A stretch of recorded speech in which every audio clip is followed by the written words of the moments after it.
Na palavra de Deus está escrito: de graça recebeste, de graça dai.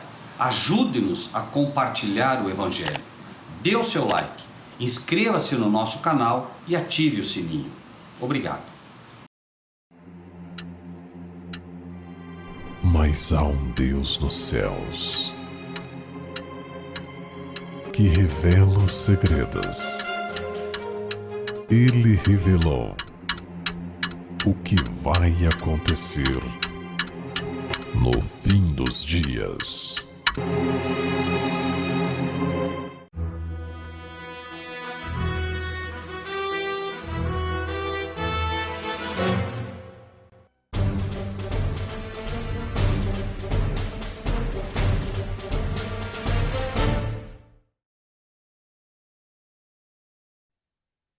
Que a graça de Jesus, o amor de Deus o Pai, na companhia do Espírito de Deus, seja com todos.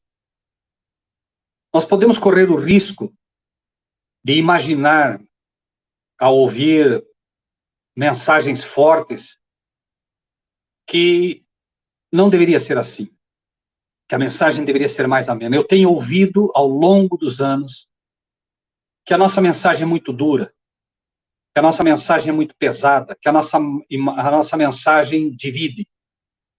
Mas não é assim a palavra de Deus. A palavra de Deus não diz que ela é apta para dividir medula e ossos.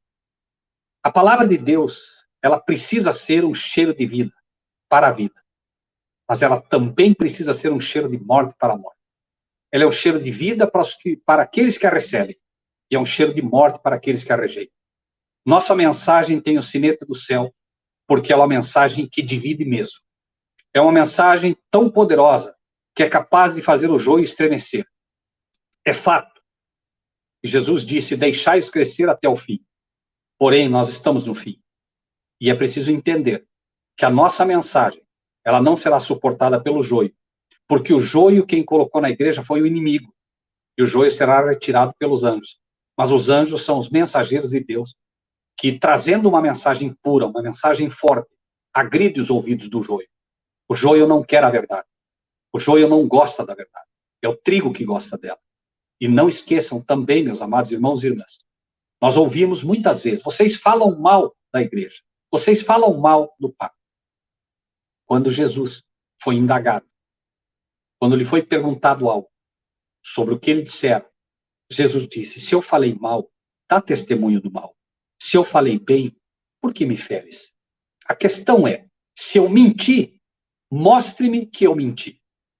Se eu falei errado, contrariamente à Bíblia, mostre-me que eu falei contrariamente à palavra de Deus. Mas se eu falei bem, por que me atacas? Por que me feres? Jesus mostrou que falar bem é falar a verdade. Quando eu digo que o Papa é a besta de Apocalipse 13, a besta que sobe do mar, eu estou falando bem, porque eu estou falando a verdade. Se eu disser que ele não é a besta, eu estou falando mal, porque eu estou mentindo. Eu não estou falando a verdade, eu estou faltando com a verdade. E lembre-se, meu amado irmão, os tímidos não herdarão o reino dos céus. Por quê? Os tímidos são os covardes, são os que têm medo de falar a palavra. Nós somos chamados para ser homens e mulheres corajosos em Cristo Jesus. Esse é o nosso papel. E ai de nós, se não levarmos a mensagem como Deus quer que a levemos. Não é preciso que você leve o que não sabe. Não é preciso que você faça o que não se sente capaz de fazer. Mas uma coisa é certa: você foi chamado e você vive exatamente na hora, no lugar, no local que Deus escolheu para você. É aí que você deve estar. Portanto, a nossa mensagem tem o sinete do céu, porque ela é apta para dividir medulas e ossos. Ela realmente machuca, ela não deixa ninguém em cima do muro. Você rejeita ou aceita, mas você não pode pura e simplesmente dizer que não ouve. Essa é a poderosa diferença da verdade presente. Essa não é a diferença da mensagem do Rogério Mussi. Essa não é a diferença da mensagem de homens e mulheres que simplesmente surgiram do nada como dissidentes aleatórios. São pessoas que são o fruto de um convite divino. Sai dela, povo meu. E mais, são pessoas que são levantadas no poder e espírito de Elias, ainda que não tenhamos recebido a chuva serôdia, mas estamos, como a igreja no deserto, sendo preparados para tal.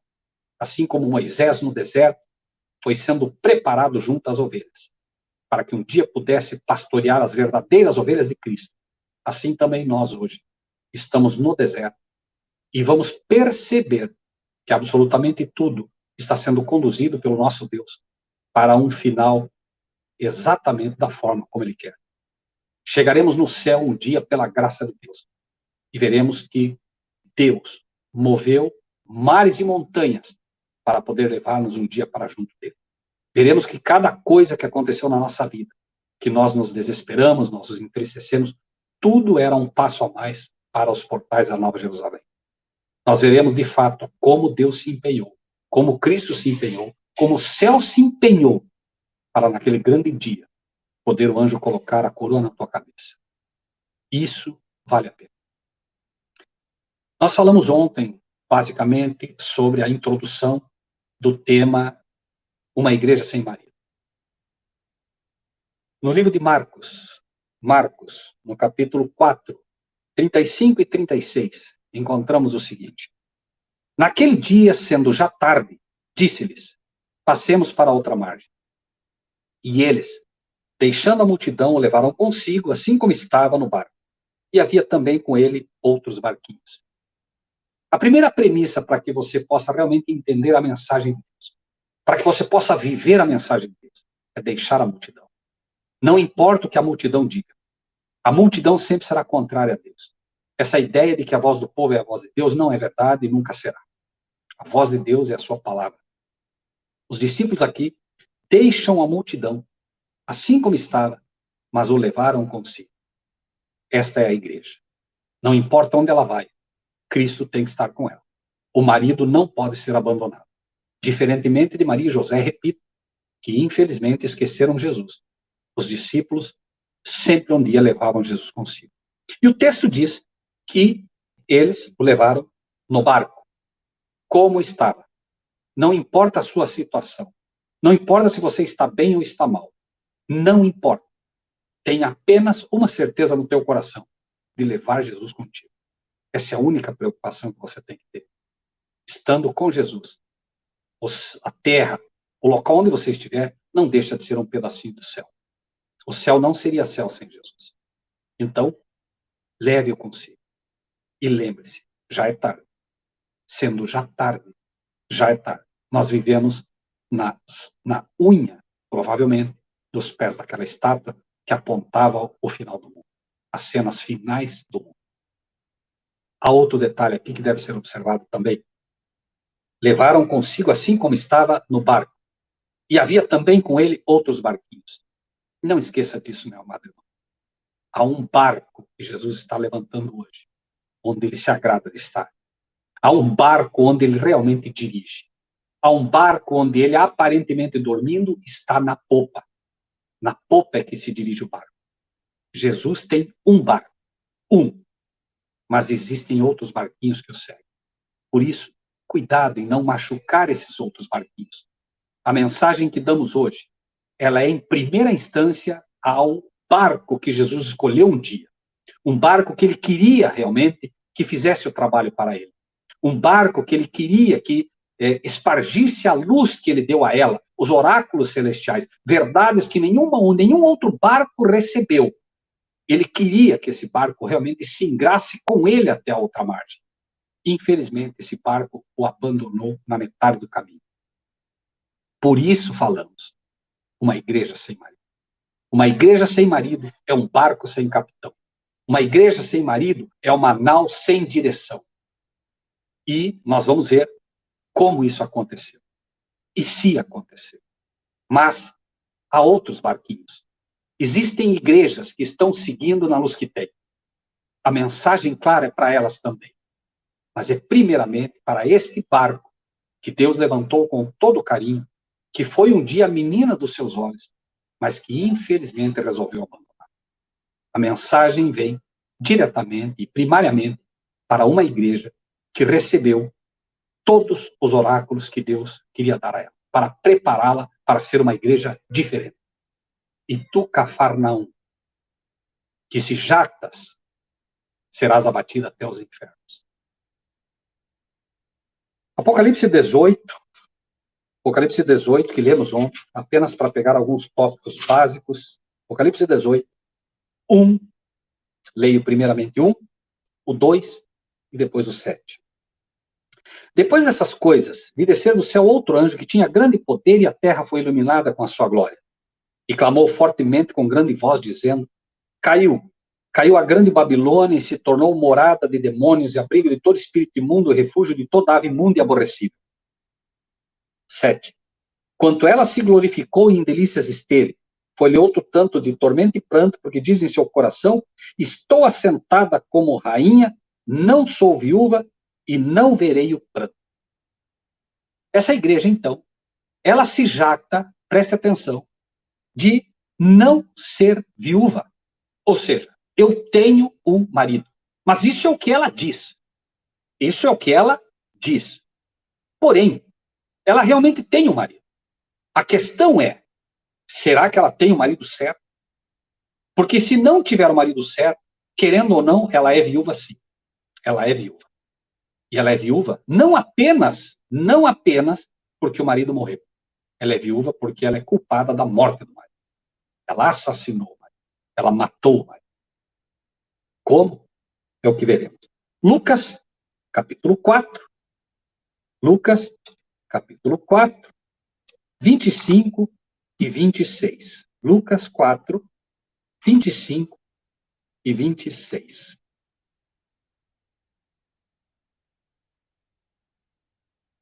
Em verdade vos digo que muitas viúvas existiam em Israel nos dias de Elias, quando o céu se cerrou por 3 anos e 6 meses, de sorte que em toda a terra houve grande fome. E a nenhuma delas foi enviado Elias, senão a Sarepta de Sidom, uma mulher viúva.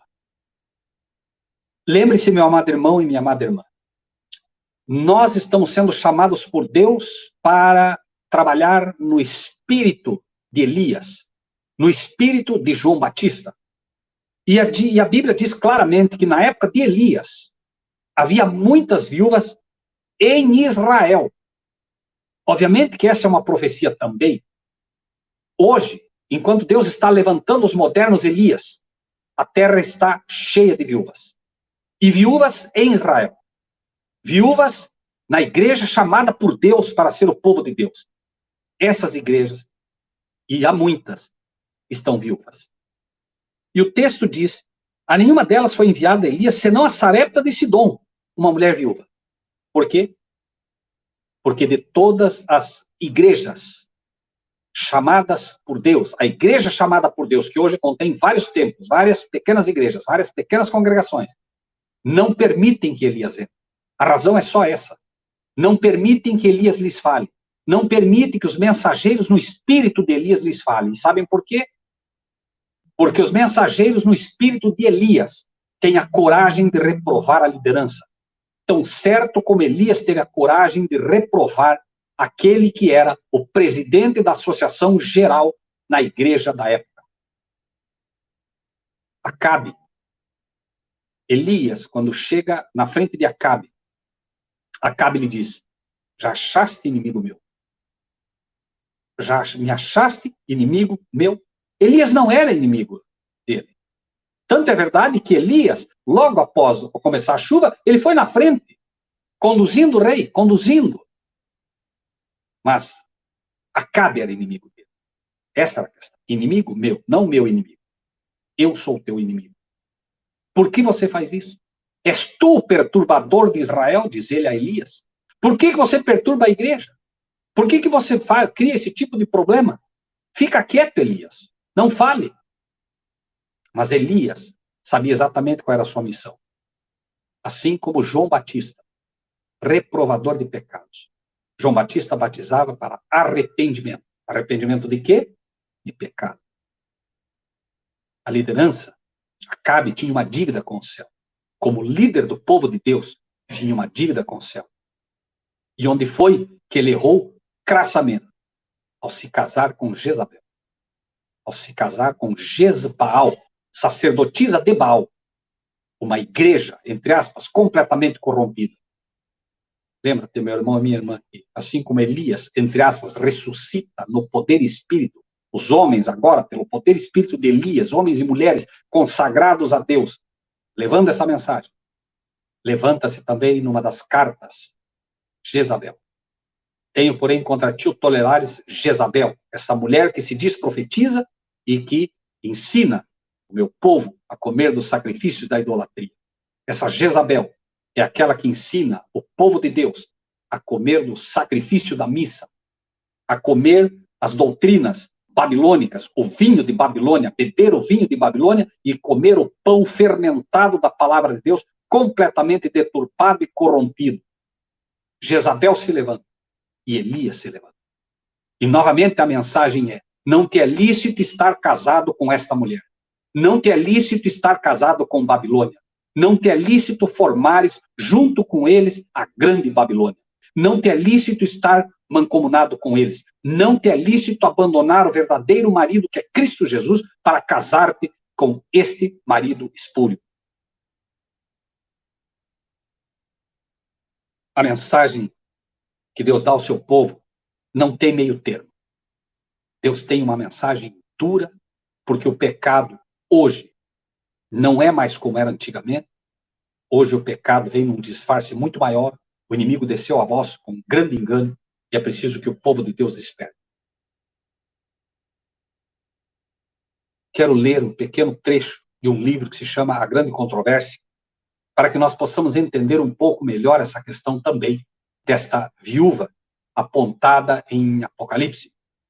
Nós corremos o risco, o mesmo risco que correm os congregacionais, o mesmo risco que correm os membros que estão hoje nas igrejas, de imaginar que a minha igreja não está nesse escopo. A minha igreja não.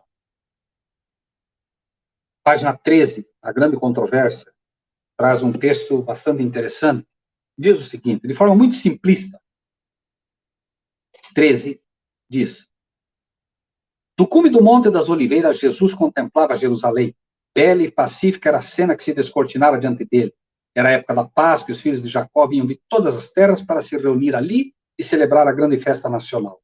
No meio de jardins, vinhas e declives verdejantes ocupados pelas tendas dos peregrinos, erguiam-se as colinas terraplenadas, palácios imponentes e os massivos bastiões da capital de Israel. Preste atenção agora, meu irmão e minha irmã. A filha de Sião, a igreja escolhida por Deus na época, a filha de Sião, parecia estar dizendo em seu orgulho: estou assentada como rainha e não verei o pranto. Sendo ela tão formosa, então, e julgando-se tão segura do favor do céu, como quando séculos antes o trovador real cantara: formoso de sítio e alegria de toda a terra é o monte de Sião, a cidade do grande rei. A igreja já estava, a cidade já estava, a igreja ali representada já estava condenada. Ela iria, daqui a pouco, expulsar aquele que era o fundamento do templo. Mas ela, e o que quero chamar a atenção, nós sempre temos a ideia de que Babilônia é a Igreja Católica Apostólica Romana, e não está errado. Mas aqui já está sendo representado o texto de Apocalipse 18. E aqui já está representada a grande Babilônia. E Jesus, na época, comparativamente falando, mostra que esta filha de Sião é que preenchia os requisitos do estou assentado como rainha, não sou viúva e não verei. Curioso. Curioso. Porque a simbologia não pode ser negada. Eu não poderia aplicar isso à Babilônia, é a Jerusalém, é a igreja chamada por Deus na época, é o povo de Deus na época. E a história se repetirá. A história se repete. Não há dúvida também quanto a isso. No livro de Mateus, e é preciso entender o que faz sempre a igreja. Relacionamento. É disso que tratamos. Por isso falamos de um marido sem igreja. Uma igreja, seja você ou seja uma instituição, ela só é de fato uma igreja se ela tem um relacionamento com Cristo. E esse relacionamento tem que ser íntimo. Mateus, capítulo 25, Mateus 25, parábola das virgens, traz um outro dado interessante também sobre isso. Mateus, capítulo 25, 6 e 7, primeiramente. Mas à meia-noite ouviu-se um clamor.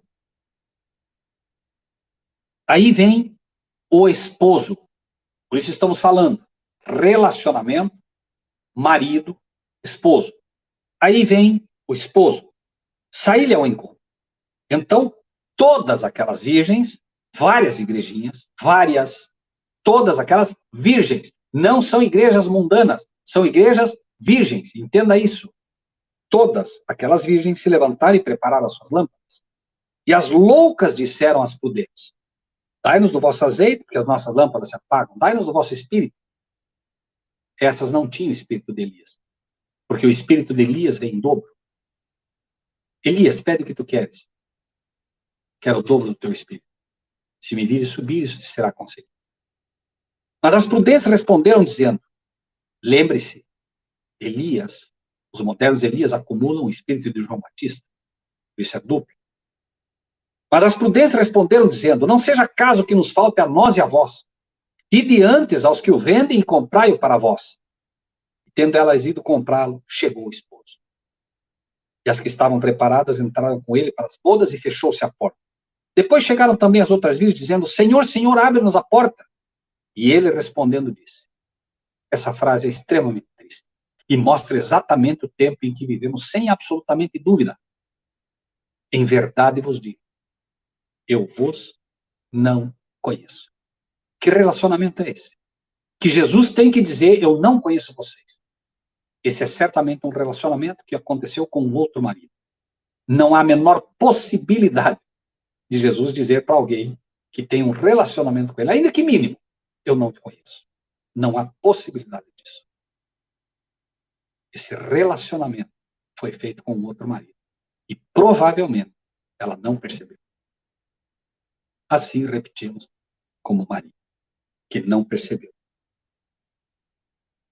Quando Jesus diz: em verdade vos digo que vos não conheço, imediatamente tem que vir à mente do povo da verdade presente uma frase bíblica, claro: da vida eterna é esta, que te conheçam a ti só, o único Deus verdadeiro. É a Jesus Cristo a quem nós. Conhecimento, relacionamento. Deus conhece os seus, e os seus conhecem e conhecem a Cristo. Este relacionamento é que vai fazer a diferença. O relacionamento de Pedro com Jesus levou finalmente a olhar para Jesus na hora do problema e ver e reconhecer aquele mesmo olhar que sempre esteve ao lado dele, fruto de um relacionamento de pessoas que se conhecem. Judas, embora com ele, nunca teve um relacionamento real. De tal maneira que, quando descoberto seu pecado, foi se confessar para outros maridos: pequei traindo sangue inocente. Que temos nós contigo? Este será o resultado e a resposta daquele marido que não é o verdadeiro marido. Que tenho eu com isso? Isso é contigo. Apocalipse, capítulo 4. Apocalipse, capítulo 4. Versículos 4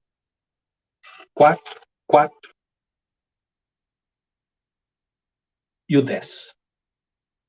E ao redor do trono havia 24 tronos. Lembre-se, estamos falando de uma igreja sem marido. Ao redor do trono havia 24 tronos. Marque esse número: 24 tronos. E vi assentados sobre os tronos 24 anciãos vestidos de vestes brancas e tinham sobre a cabeça coroas de ouro. 24 anciãos vestidos de branco, mostrando exatamente o tempo do Santíssimo aberto. Estão vestidos de branco porque já receberam em visão do único local que poderiam receber. Jesus primeiro tem que vestir-se de branco, para que depois esses anciãos possam vestir-se de branco.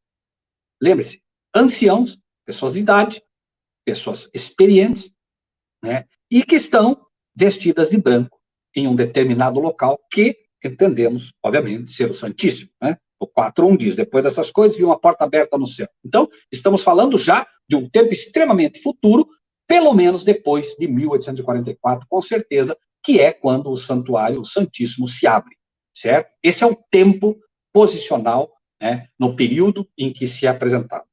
E o versículo 10 diz: os 24 anciãos prostravam-se diante do que estava sentado sobre o trono, adoravam o que vive para todos sempre e lançavam suas coroas diante do trono, dizendo. E mais à frente, eles vão dizer: porque é digno de receber honra, glória, etc.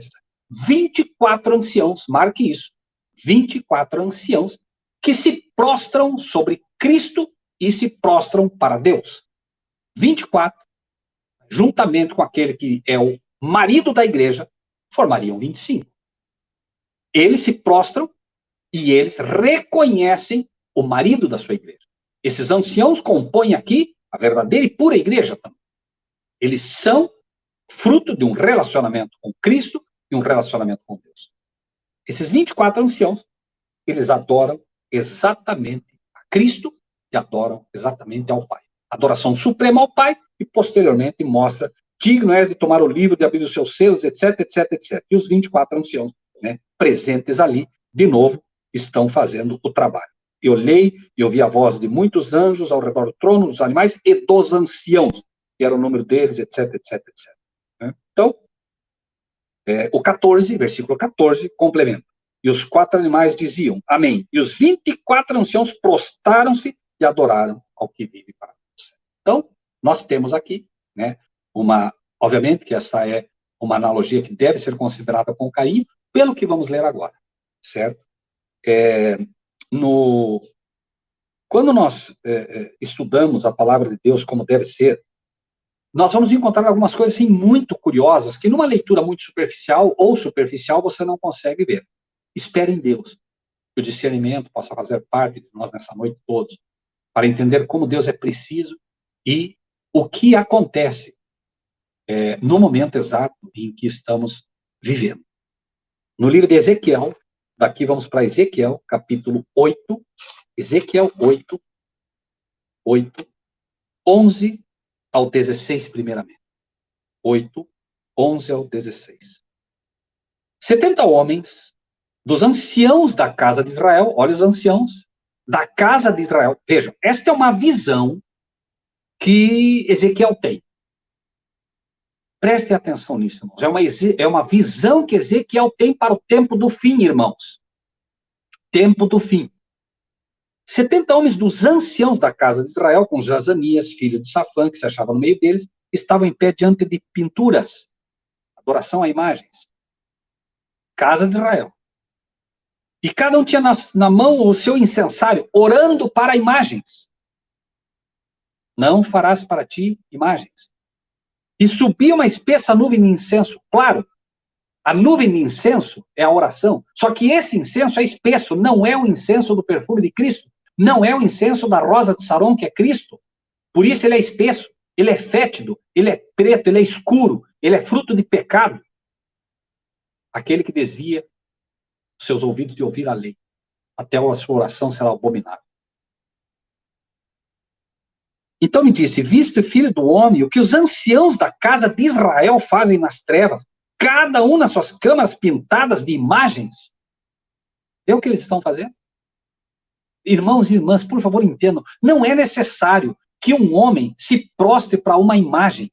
Basta que ele formule uma doutrina errada e ele criou a imagem errada. É preciso entender isso também, por favor.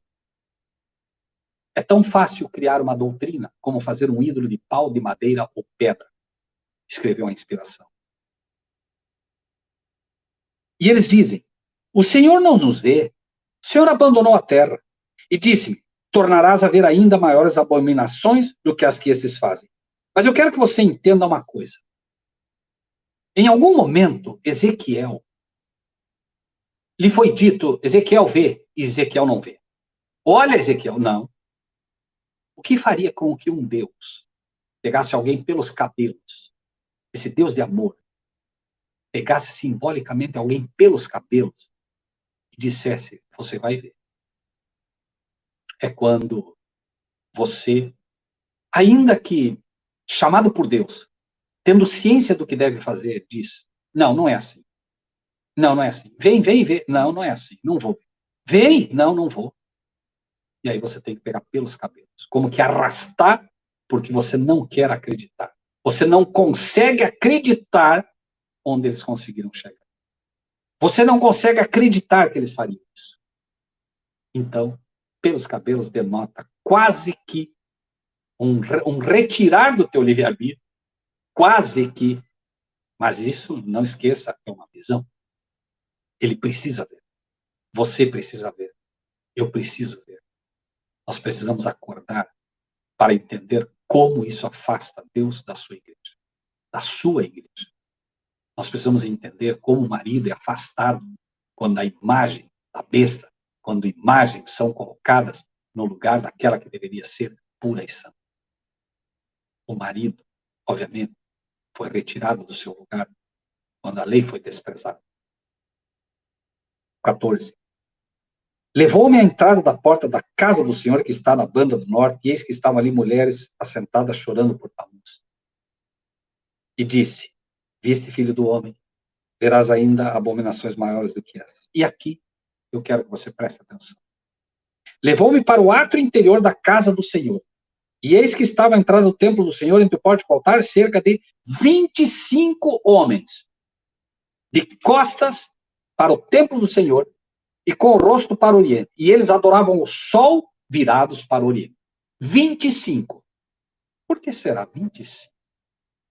De onde viria esse número? Nós poderíamos, com certeza, dizer o seguinte. Os anciãos que finalmente estavam no céu, 24, em número exato, complementavam simbolicamente os 12 discípulos e os 12 patriarcas da Bíblia. 24. Formam o Velho e o Novo Testamento.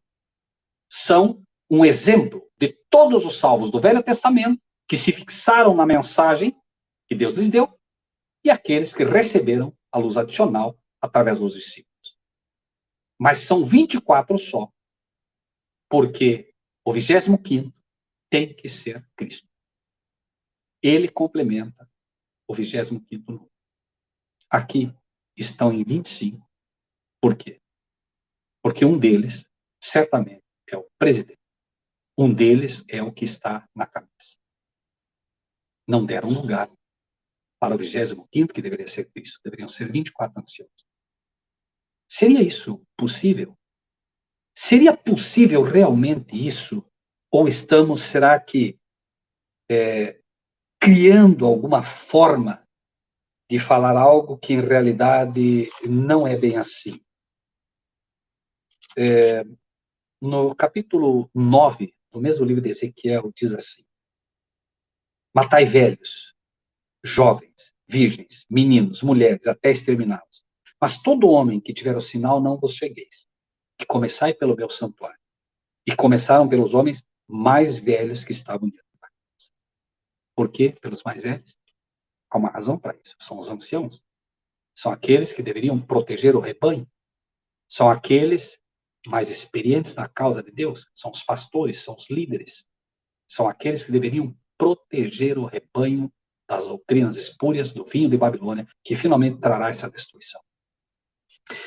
O livro Operação Ômega, esse livro, Operação Ômega, ele traz uma coisa muito interessante. Está no capítulo, na página 24. Página 24. Quero ler aos irmãos. Página 24. E diz o seguinte: entretanto, havia sinais de que Kellogg estava também tentando depor a presidência da Conferência Geral. De 1901 a 1903, não havia, preste atenção, não havia presidência formal da Conferência Geral. Em vez disso tudo, havia uma assembleia de 25 homens que escolhiam um líder. 25 homens. Exatamente. Exatamente o número que Ezequiel viu. 25 homens que escolhiam um líder. Pode ter certeza que esse líder não era Jesus Cristo. Coincidências? Deus o sabe. Leio mais alguns pequenos textos para formular esta ideia que acredito pode fazer a diferença naquilo que nós gradativamente vamos entender. É óbvio que nós vamos encontrar algumas questões que vão falar muito mais a Igreja Adventista, Mas lembre-se, a grande Babilônia traz primeiro uma mensagem contundente a ela, mas depois a todas as outras. Lembrem-se dos outros barquinhos. Aqueles que tentam trazer teorias que removeriam os pilares de nossa fé concernente ao santuário ou à personalidade de Deus e de Cristo. Olha a trindade aqui, que remove a personalidade de Deus, que é um Pai pessoal, um Deus pessoal, e de Cristo, que é um Filho pessoal e literal, que é o Salvador pessoal, que é o esposo pessoal da igreja, é o marido pessoal da igreja. Aqueles que fazem isso estão agindo como homens cegos. Eles estão buscando trazer incertezas e colocar o povo de Deus desgovernado, sem uma âncora. Desgovernado. Cadê o capitão? Sem âncora. Não sabe quando parar. O barco já não tem mais âncora. Não vai mais parar. Infelizmente. Porque o capitão já não está mais ali. Nosso instrutor dirigiu palavras ao pastor Balenger. Estás trazendo confusão e perplexidade por tuas interpretações das Escrituras. Pensas que te tem sido dada nova luz, mas tua luz se tornará em trevas para aqueles que a receberem. Pare exatamente onde estás, pois Deus não te deu essa mensagem para levares ao povo. Vou ler apenas alguns textos curtos para entender isso. Não vos enganeis. Muitos se afastarão da fé. Se afastarão é porque um dia estiveram nela, dando ouvidos a espíritos sedutores e doutrinas de demônios. Lembre-se, Apocalipse 18:2, de novo. Doutrinas de demônios. Temos agora perante nós o alfa desse perigo. Na época dela, o ômega será de natureza mais assustadora. Alguma dúvida quanto à natureza da operação alfa? Alguma dúvida quanto à operação da operação ômega?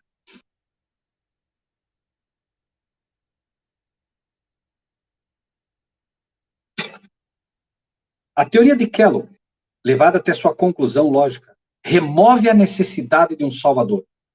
Deus, afirmava ele, estava em todas as coisas, no ar que respiramos e na forma do Espírito Santo. Qual era a crença de Kellogg? Deus estava em todas as coisas, incluindo na forma do Espírito Santo.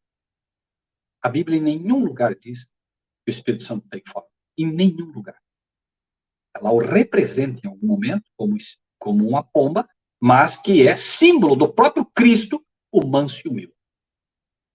O Espírito, em nenhum lugar na Bíblia, fala de que tem alguma forma. Fala do Filho, divino humano, a forma humana, e fala do Pai, que tem a forma também, semelhança, a pedra de jaspe, cristalina, etc, etc, etc. Mas a forma de um homem, como foi visto. Ou, o contrário, se preferir, a semelhança. Fomos feitos à imagem e semelhança do nosso Pai. Mas o Espírito... E eu ouvi um sermão uma vez de um pastor que conseguiu colocar uma mão do Espírito Santo naquele carro de fogo que apareceu com Ezequiel. É onde, infelizmente, está sendo levado o povo. Pais, mantende vossos filhos longe de Batocri. Heresias especiosas têm se apoderado das mentes e suas fibras tecem formando todo um contorno individual. Cartas como essas têm chegado de pessoas diferentes. Foi-me confiada uma advertência a ser dada aos pais. Se vossos filhos estão em Battle Creek, na direção da obra, com os líderes da obra, com aqueles que deveriam ser os guardiões das doutrinas de Deus, chamai-os de volta sem demora. Tire-os de lá. Sai dela, povo meu. Sai de lá. Já naquela época, ela não aconselhava ninguém que deixasse seus filhos expostos àquilo que eram doutrinas de demônios.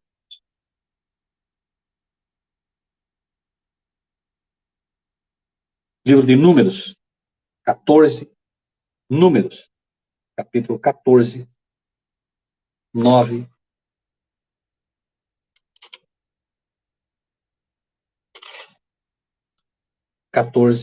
Leio, desculpe, a partir do 4, para ficar mais claro o tema.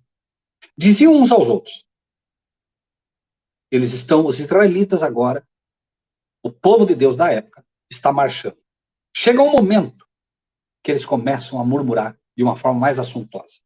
E diziam uns aos outros: levantemos um líder e voltemos ao Egito.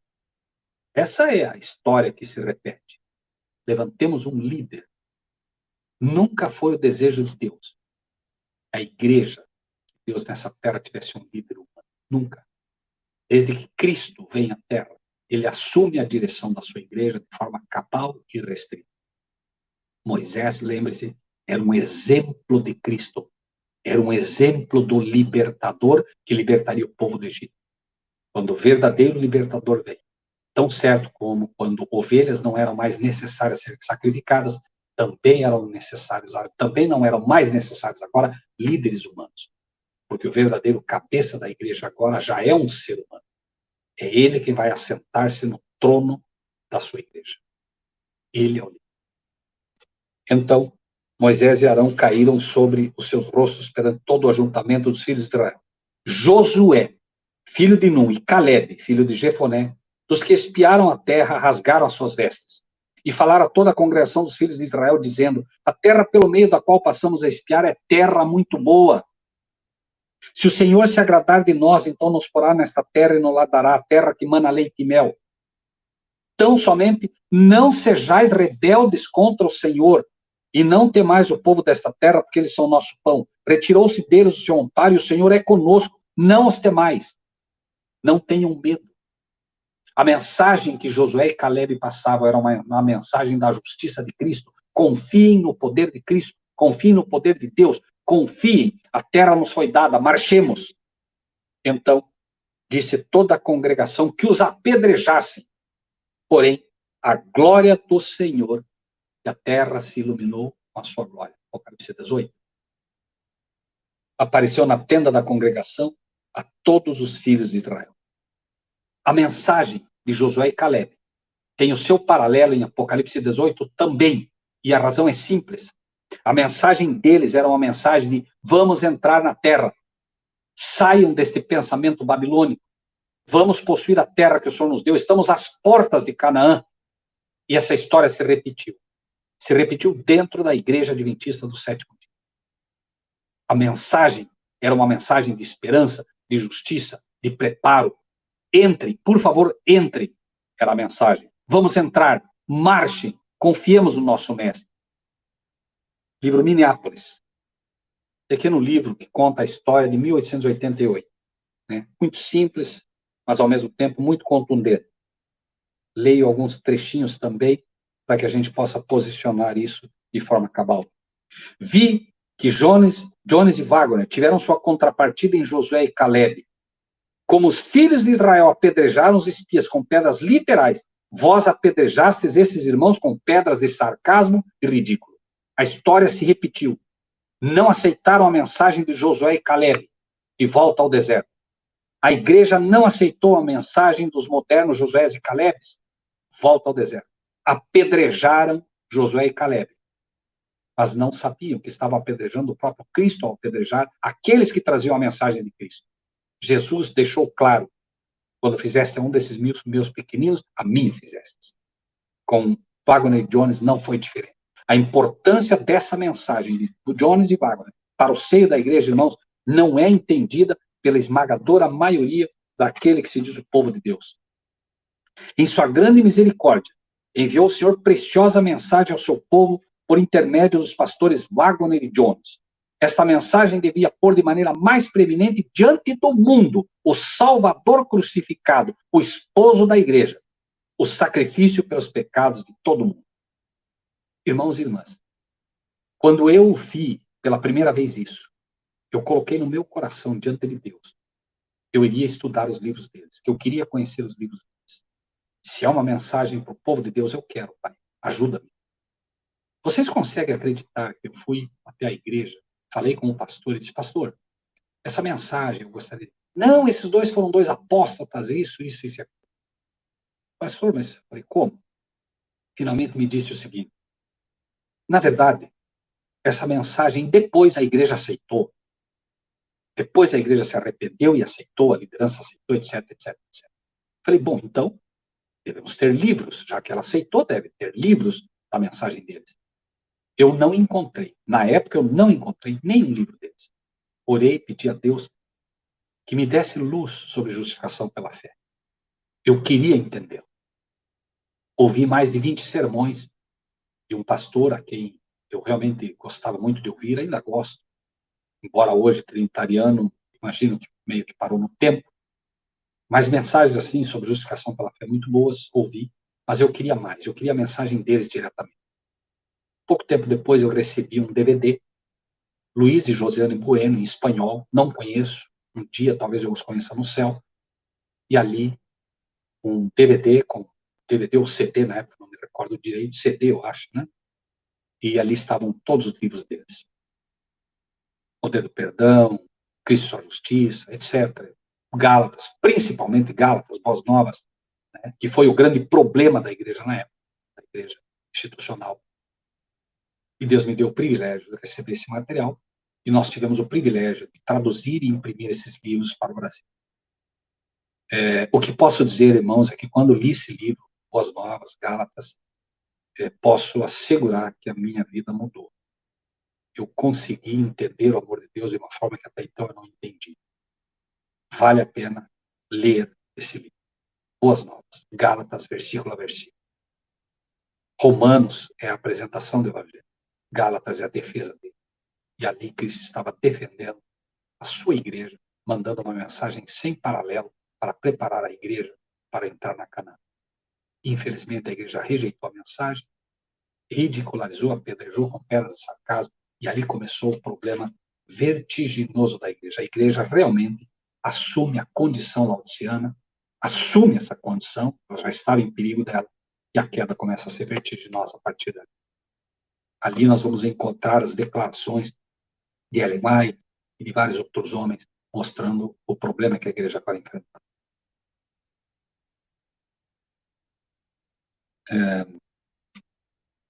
Leio mais alguns pequenos trechos.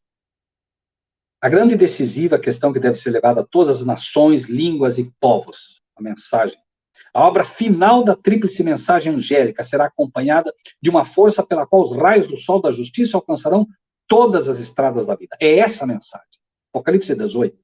Decisões serão tomadas para Deus como o mais alto soberano, e a sua lei será aceita como padrão. Alguma dúvida aqui da mensagem inclusa contra a Trindade? O mais alto soberano é o Pai? 1 Coríntios 8:6. E mais.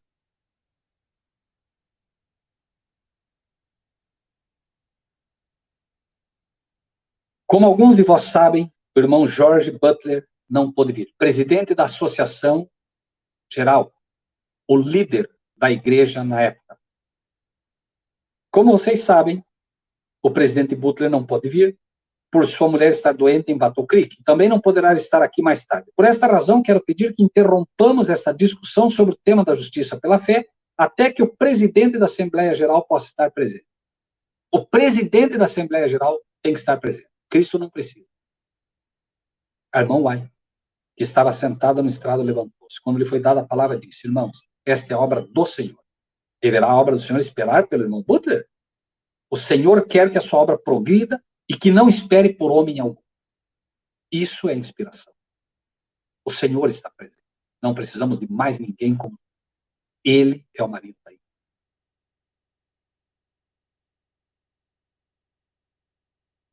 A infidelidade está fazendo suas incursões em nossas fileiras, pois é moda apartar-se de Cristo e dar lugar ao ceticismo. Para muitos, o clamor do coração tem sido: não queremos que este reine sobre nós.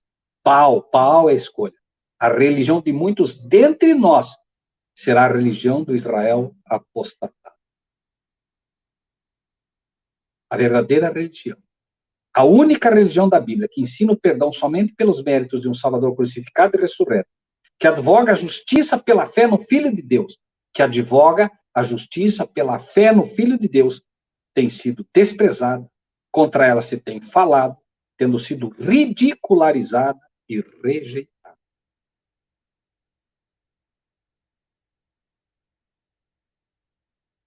Desde o tempo da Conferência Geral em Minneapolis, me surpreendeu como nunca o estado da igreja de Laodiceia. muitos têm, como judeus, os olhos fechados para não ver. Eles começaram esta satânica obra em Minneapolis. Obra satânica. Prosseguiram em seu espírito, cheios de inveja, ciúme e má suspeita, como os judeus. Contudo, estes homens têm ocupado posições de confiança e têm moldado a obra à sua semelhança, tanto quanto podem. Obra satânica na mão dos líderes da igreja. E moldado a obra tanto quanto pode. Eu sei que o Senhor tem uma bênção para nós. Ele tinha uma bênção para nós em Minneapolis e também na Conferência Geral. Mas a bênção não foi aceita. Se for possível, quero estar longe daqui. Sai dela, povo meu. Antes de perder a última gota de energia. Antes que eu perca o último sopro do Espírito. Essa energia não é só a energia da força. Advirto-vos. Confiai em Deus. Não deifiqueis homem algum. Não vos façais dependentes de homens. Não deifiqueis o presidente.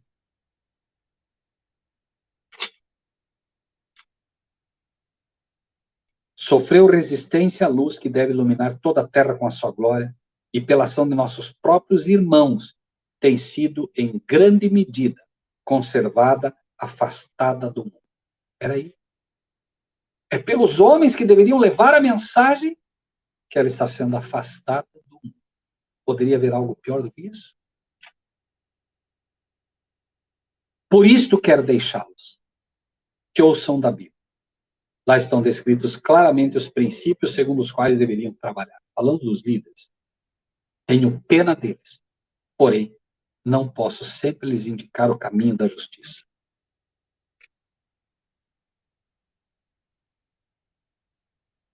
O pecado cometido no que teve lugar em Minneapolis permanece nos livros de registro do céu, assinalados contra os nomes daqueles que resistiram à luz, e permanecerá nos registros do céu, até que se faça plena confissão e os transgressores se apresentem em total humildade perante Deus. Enquanto a liderança não pedir perdão a Deus pelo que fez, pela rejeição que fez, esse pecado continua lá. E essa geração de líderes certamente continuará sob o desfavor de Deus. E o marido, obviamente, expulso uma vez, ele não poderá fazer parte. O dogma da carne de Cristo sem pecado não é qualquer heresia, mas é a do catolicismo e do protestantismo de hoje. Se você observar, isso é o sinal do anticristo. Se você observar, você vai ver que a igreja agora vai paulatinamente negando e se afundando cada vez mais em doutrinas completamente espúrias.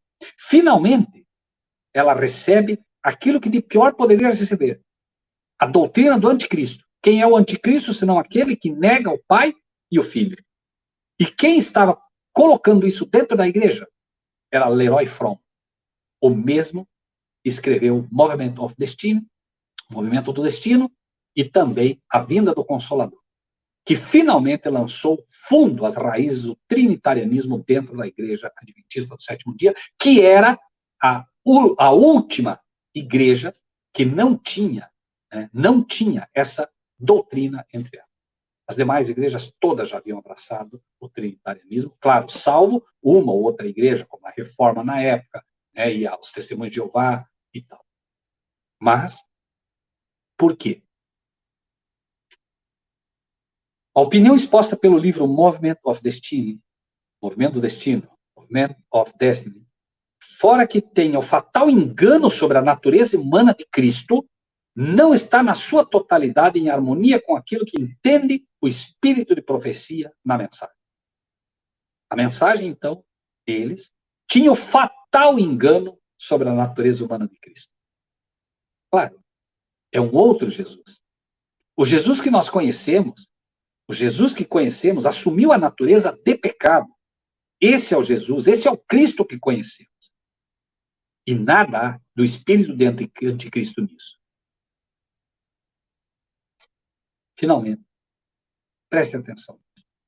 De tudo isso pode-se claramente ver que as verdades demonstradas em Movement of Destiny, não são o verdadeiro sentido da tríplice mensagem angélica, não sendo, por isso, a mensagem de 1888. Como sabemos, na época, o verdadeiro povo de Deus sabia disso, os verdadeiros líderes corretos, né, sabiam, como sabemos, Babilônia acredita que Cristo é inteiramente Deus.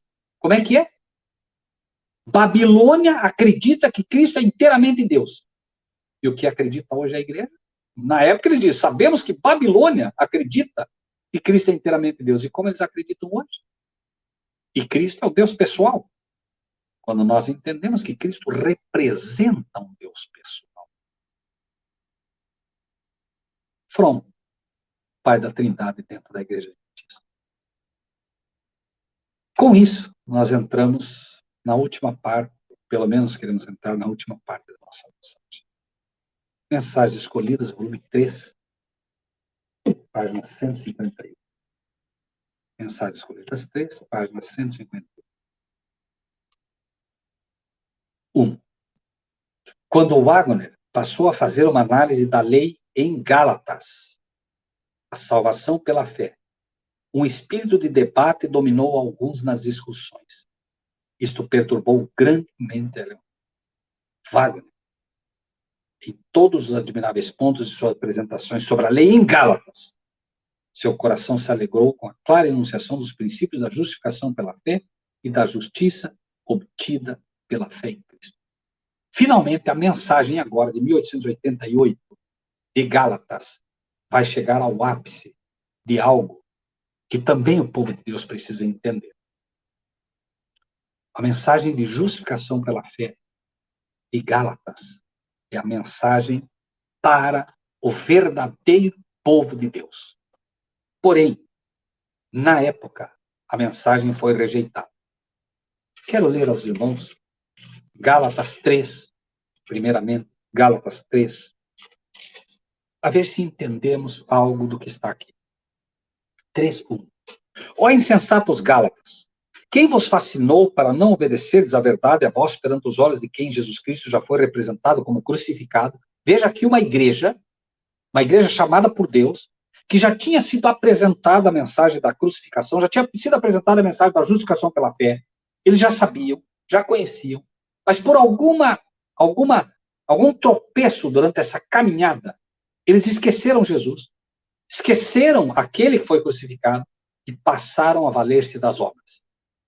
Senhor, graças te dou, porque não sou como os demais, eu dou dízimo, eu dou oferta, eu dou isso, eu dou aquilo, eu faço aquilo outro, faço. E esse não desceu justificado. Porém, aquele que dizia, Senhor, tem misericórdia de mim, sou pecador, eu necessito da tua justiça. Eram as palavras, em outras palavras que ele dizia. A igreja começou obra. A inspiração irá dizer em algum momento. Nós temos pregado tanto a lei, até ficarmos tão secos como os desertos de Gilboa. Algo contra a lei? Não. O problema é que a lei tomou o lugar de Cristo também. Estava desequilibrada a mensagem. A lei e a guarda da lei passou a ser o caminho para a salvação, quando deveria ser o resultado. A lei passou a ser o caminho para a graça, quando, na verdade, ela é o resultado da graça operada no coração. A mensagem estava completamente desequilibrada, porque o marido havia sido abandonado. Cristo havia sido abandonado, sido perdido de vista. Vamos ver. Só quero saber isso de vocês. Para facilitar o tema, Paulo diz, eu só quero saber uma coisa de vocês. Recebestes o Espírito pelas obras da lei ou pela pregação da fé? Sois vós tão insensatos que, tendo começado pelo Espírito, acabeis agora pela carne? Deus precisa ser adorado em Espírito e em verdade. Estava sendo adorado na carne. Já não era mais uma questão de relacionamento. Era uma questão puramente teórica. Rico, enriquecido, de nada tendo falta, e não sabes que és um desgraçado. Desgraçado é alguém que está fora da graça de Cristo. Miserável. Pensa que sabe e não sabe. Pobre. Deveria ser pobre de espírito. Humilde. Mas é orgulhoso e por isso é pobre espiritualmente. Pobre, cego e nu. Não vê a tua condição. e está completamente desprovido da justiça de Cristo, porque confias nas tuas obras. E aí chegamos ao capítulo 4, no versículo 21. A partir do versículo 21. Essa mensagem, repito, é de uma forma toda especial, focada em primeiro lugar para esta igreja, que diz e jacta-se de ter os oráculos de Deus, de ter sido chamada por Deus para representá-lo ao mundo e representar o caráter que se vê manifesto na sua lei. Mas o que houve? Dizei-me vós os que quereis estar debaixo da lei. Não ouvis a lei? Você não pode estar debaixo da lei. A lei não pode te condenar. A lei está em vigor, é um fato, mas você não tem que estar debaixo dela, você tem que estar sob ela. É como um sofá. Você pode sentar-se nele, confortavelmente, ensinando e aprendendo que a lei não é um jugo pesado, ou pode estar embaixo dela, simplesmente sendo esmagado por ela, porque não entende a justiça de Cristo, não entende a lei escrita no coração de Cristo, não entende a lei escrita em espírito no teu coração, quando se torna agradável. Ó, quanto amo a tua lei, é a minha meditação de dia e de noite. Há uma lição que deve ser aprendida aqui entre todos nós aí. Por favor, leia a lei como se deve, não como você acha que deve. A lei não diz não mates, a lei diz não matarás. Ela é ao mesmo tempo uma promessa habilitadora. É uma promessa de Deus. Escreverei a minha lei nos vossos corações. E quando isso acontecer, você não vai mais matar. Sabe por quê? Porque você vai parar de odiar. Aquele que odiar no seu coração já matou. Todos os mandamentos de lei, da lei de Deus, são promessas habilitadoras. Deus não espera que você diga, tá bom, Senhor, faremos como fizeram os judeus lá no Sinai. Senhor, eu aceito. Grava no meu coração, em espírito e vida. Seja a tua lei a minha meditação com alegria. Poder olhar para a lei e ver que Deus está procurando transferir o seu caráter para você. Mas isso só pode ser feito por Ele. Por isso é Ele quem escreve a lei no teu coração e não você. Você não tem poder para abrir o teu coração. Você não tem poder para escrever sobre a rocha do teu coração. Deus mostrou esse poder e a promessa é dele. E Ele não vai falhar. Tudo o que Ele precisa é que você lhe diga, Senhor, eu abro o meu coração a Ti. Escreve a tua lei. E eu quero, Senhor, não apenas obedecer a tua lei. Eu quero amar a tua lei. Eu quero ter amor por ela. Eu quero entender realmente, Senhor, como essa promessa pode me transformar. Foi isso que Wagner e Jones entenderam. Wagner e Jones entenderam que Deus havia prometido aquela terra e Ele daria a eles. Bastaria que eles crescem. Bastaria que marchassem. Os gigantes estão aí de novo. Os gigantes estão se unindo. Unidos a demônios devastadores para nos perseguir e, se possível, nos matar. Não tenhamos medo. Os gigantes estão promovendo o ecumenismo. Não precisamos temê-los. Miguel, nosso poderoso comandante, finalmente se levantará. E quando ele se levantar, absolutamente ninguém resistirá ao seu poder. Apenas tenhamos a certeza de que estamos ao lado do nosso comandante. Apenas tenhamos a certeza de que estamos com o nosso marido. Este é o nosso Deus a quem aguardamos. Será esta a fase daqueles que resistirem até o fim. Este é o nosso marido. Esse nosso Deus a quem aguardamos, obviamente, porque ele vem na glória do seu Pai. E quem vê a Cristo vê o Pai. Irmãos, a mensagem, então, finalmente, chama nós, dizendo, dizei-me vós os que quereis estar debaixo da lei. Vocês não ouvem a lei. Digam-me vocês que rejeitaram a justiça de Cristo e preferiram ficar debaixo da lei. Digam-me vocês que rejeitaram a mensagem que Cristo bondosamente mandou para tirar vocês do estado de Laodiceia. Digam-me vocês que finalmente chamam esses mensageiros de Deus de apóstatas. Expliquem-me, por favor, como pode um homem como Jones, no leito de morte, dizer de todo o seu coração, eu sei quem tenho crido. Como pode um homem desse ser apóstata? No leito de morte, confessando o seu amor a Deus e a Cristo. 22. Porque está escrito que Abraão teve 2 filhos, um da escrava e outro da livre. 2 filhos, 2 povos. Todavia, O que era da escrava nasceu segundo a carne. Milhões, milhares de filhos estão nascendo nas igrejas adventistas e outras igrejas como fruto da carne, porque são fruto de metas de batismo. Como se Deus quisesse metas. Filhos da carne. Filhos oriundos de apelos emocionais. Filhos oriundos de apelos sentimentalistas, que retiram o livre-arbítrio. Filhos que foram empurrados para frente por uma pessoa. Todavia, o que era da escrava nasceu segundo a carne, mas o que era da livre, por promessa. Nós somos filhos da livre. Porque nós nascemos de uma promessa. Nós não temos um presidente. Nós temos um líder, nós temos um marido. Não é visível aos olhos humanos, mas mora no coração de todos aqueles que o buscam. Onde 2 ou mais pessoas estiverem reunidas em meu nome, eu me farei presente. Por isso esse movimento não é humano. Porque ele não tem um líder humano. Por isso ele é um movimento divino. Porque ele tem um líder divino. Por isso esse movimento consegue, apesar de tudo, sobreviver. Somos acusados de ser pessoas de igrejinhas de garagem. Somos acusados de ser dissidentes. Somos acusados de ser fanáticos. Que venham as pedras. Finalmente o nosso mestre reconhecerá aqueles que são seus. As minhas ovelhas ouvem a minha voz. Você consegue reconhecer a voz de Cristo em mensagens como essa? O que se entende por alegoria, essa é uma alegoria, irmãos. Os filhos de Sara e de Agar é uma alegoria, é figurativo também, é uma profecia. Porque esses são os 2 concertos, um do Monte Sinai, gerando filhos para a servidão, que é Agar. O concerto do Monte Sinai deveria criar filhos, servos, livres para servir a Deus. Quando foi dada a lei, o que eles deveriam dizer? Senhor, aceitamos. Mas eles disseram, nós faremos. Viraram escravos, porque prometeram o que não eram capazes de fazer. Pouco depois estavam adorando o bezerro de ouro.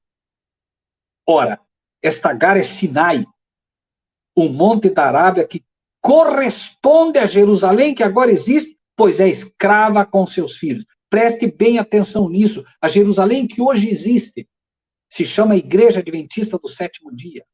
É a Jerusalém que agora existe, pois é escrava com seus filhos. Claro que não é a Jerusalém literal, irmãos. Nós sabemos que não é. Agar é Sinai, o monte da Arábia, que está debaixo da lei, porque escolheu ficar debaixo da lei e virou escrava. Escrava de quem? De quem ela virou escrava? Note, é escrava com seus filhos, mas a Jerusalém que é de cima é livre, a qual é a mãe de todos nós. Todos nós que, como Paulo, todos nós que realmente buscamos uma Jerusalém de cima. Não pode haver 2 Jerusaléns mais. Pode sim, desde que uma Jerusalém seja humana e terrena, e outra seja divina e celestial. E a escolha você tem que fazer. Assim como a nossa Jerusalém é celestial e é de cima, também o nosso líder é celestial e é de cima. E a Jerusalém terrena tem um líder terreno que é de baixo. Mas a Jerusalém que é de cima é livre, a qual é mãe de todos nós. Não temos liberdade absoluta para adorar a Deus conforme a nossa consciência. Não é esse movimento leigo, completamente livre de todas essas impetrações das denominações eclesiásticas? Não é isso que Deus tem proposto para o seu povo? Porque está escrito. Agora vem uma questão. Por que é que nós pregamos, falamos e tão poucos se agregam a nós? A resposta está aqui, 27. Porque está escrito, alegra-te estéril. Sara era estéril, Rebeca, as grandes mulheres do passado, por que eram estéreis? Porque representavam a igreja que em algum momento estaria no deserto e não geraria filhos. Prestem atenção. Porque está escrito, alegra-te estéril, que não dás à luz. Esforça-te e clama, tu que não estás de parto. Porque os filhos, preste bem atenção, porque os filhos da solitária, quem é a solitária? Solitária é a viúva, que não tem marido. Solitária é a que não tem marido. Esforça-te. Alegra-te, meu irmão Fábio, alegra-te, meu irmão Antônio, alegra-te, meu irmão, minha irmã, alegra-te, povo da verdade presente, alegrem-se, ministérios leigos, alegrem-se, meus irmãos e minhas irmãs, tu que não dás a luz, mas eu prego, falo e não nascem filhos, por quê? Alegra-te, esforça-te e clama, tu que não estás de par, porque eles virão, eles ainda virão. Porque os filhos, alegra-te, não porque os filhos não estão vindo, alegra-te porque os filhos da solitária são mais dos que têm marido. Nós temos um marido. Nós temos. A Jerusalém Livre tem um marido. Nós temos um marido. E é por isso, exatamente por isso, que temos poucos filhos. Porque os verdadeiros filhos serão poucos. Os servos de Deus são poucos. A mensagem deve atingir a todo aquele que realmente busca o Senhor. Essa mensagem tem que calar fundo no teu coração. Essa é a mensagem. Gálatas foi rejeitado pela igreja. Ao rejeitar essa mensagem, do capítulo 3, ao rejeitar a lei, ela entra na condição de escrava e agora deixa de ter um marido. Porque apedrejando Josué e Caleb, apedrejando os verdadeiros mensageiros que Deus enviou, era como se tivesse apedrejado o próprio Cristo. Abandonaram seu Senhor. Disseram, dá-nos Barrabás. Disseram, dá-nos César. Não temos rei senão a César. Nós podemos ouvir o eco daquelas palavras na igreja de hoje, que infelizmente se aproxima do ecumenismo, preparando-se para sentar-se no trono que somente Cristo poderia sentar, a besta que sobe do mar. Ele já está operando, o espírito da iniquidade opera, a igreja já está dando os passos fatídicos que levarão ela a finalmente ser cercada por Céstio, depois por Tito e a destruição. Não ficará pedra sobre pedra. Apocalipse 18, 7 e encerramos. Apocalipse 18, 7.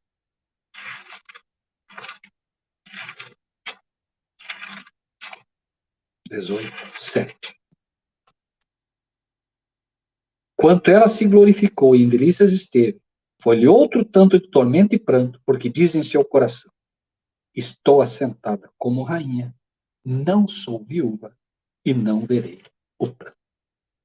Um texto mais, voltando a Gálatas. Cerramos. 27, de novo. Porque está escrito, alegra-te estéril, que não dás a luz. Esforça-te e clama, tu que não estás de parto. A outra diz, não sou viúva. Esta diz, porque os filhos da solitária são mais os que da que tem marido. Mas nós, versículo 28 de Gálatas 4, nós, irmãos, você que me ouve agora, você que aceita essa mensagem, você minha irmã, você meu irmão, junto com Paulo, pode dizer, mas nós, irmãos, somos filhos da promessa, como Isaque. Ninguém nos colocou metas de batismo, ninguém nos trouxe pela mão.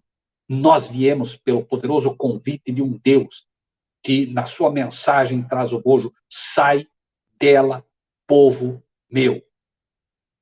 Nós somos esse povo que ouviu o chamado. A responsabilidade é grande, mas também é um privilégio enorme fazer parte desse povo. Por isso, eu sonhei muito tempo com esta união. Eu sonhei muito tempo e falava com Deus, Senhor, quando? Onde está o teu povo? Eu sonhei com a união entre ministérios, como o Ministério da Paraíba, com o Ministério de Natal, com o Ministério de São Paulo. Eu sonhei e hoje Deus me dá o privilégio de viver essa realidade, ainda que embrionário, ainda que começando, Deus está juntando o seu povo. Glórias sejam dadas a esse nosso maravilhoso comandante, Miguel, o nosso rei.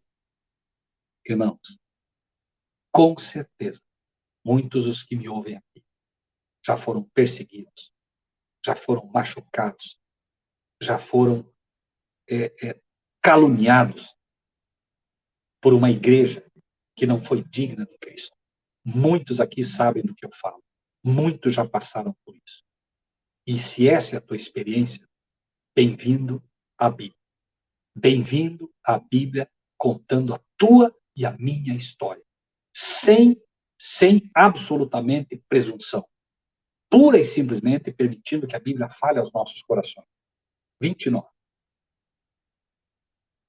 Mas como então aquele que era gerado segundo a carne perseguia o que era segundo o Espírito, assim é também agora.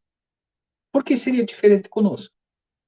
Gerados segundo a carne, gerados pelas metas de batismo, gerados pelo orgulho do homem, e quer mostrar quanto batizou. Gerados segundo a carne. Não tem como não perseguir os que são gerados segundo o Espírito. E é assim também agora. Na palavra de Deus está escrito que nós devemos compartilhar o que recebemos. Assim, se você gostou desse vídeo, dê o seu like, inscreva-se no nosso canal e ative o sininho.